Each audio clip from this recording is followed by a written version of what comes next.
Welcome to Sinister Motives, the channel that examines history's most notorious murder cases.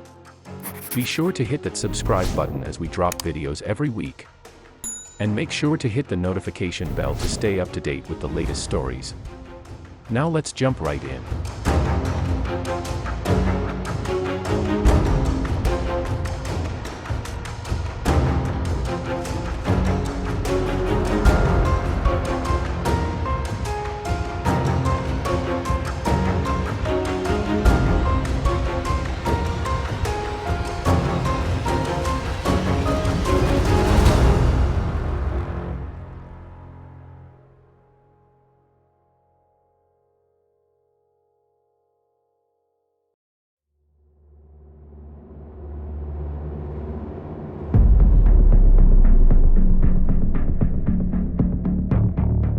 We are all familiar with the most common motives killers use to justify their actions.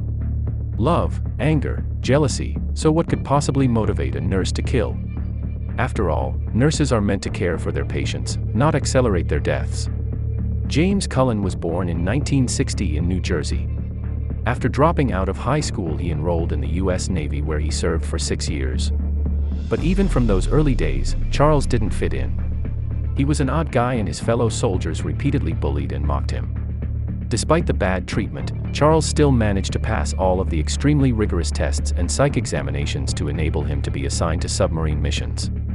But once on board, his superiors noticed that Charles had developed some strange behaviors.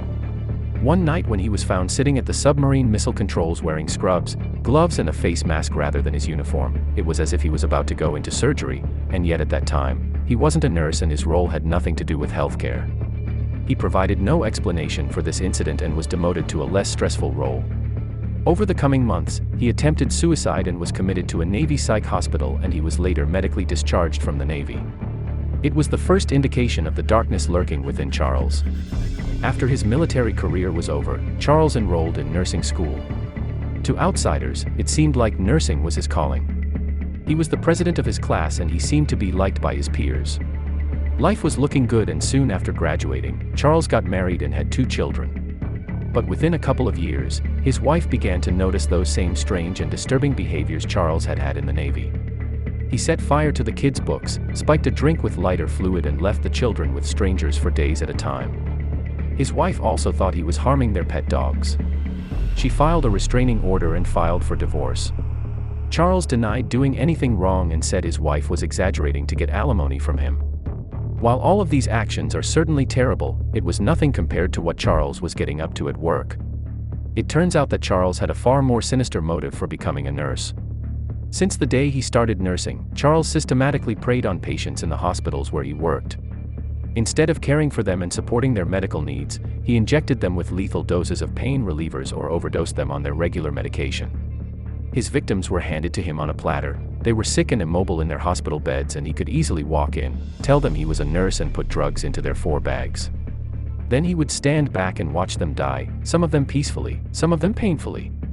As soon as an employer would become suspicious of the number of patients that died when Charles was around, he would quit and start working somewhere else. None of his employers told the next place about their suspicions. Again and again, his colleagues and employers thought there was something strange about him, but again and again he got away with it. They were all too worried about litigation if they investigated his behavior. Ultimately, they chose their profit over their patients. In all, Charles Cullen is believed to be responsible for more than 400 deaths, which makes him one of the USA's most prolific serial killers. Netflix even made a movie about him in 2022 called The Good Nurse. There was a rumor about him. They found insulin in a dead guy's saline bag.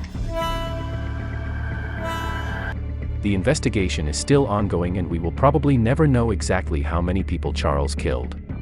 So far, he has been sentenced to 17 consecutive life sentences. But what was the motive behind his killings? Charles told investigators he was saving his victims from a slow and painful death and putting an end to their suffering. Except many of his victims were not terminally ill and would have survived without his lethal intervention, and many died a slow and painful death. It seems much more likely that his sinister motive was simply the thrill of the kill. Are you sorry what you did? Yes. But like I said, I don't know if I would have stopped.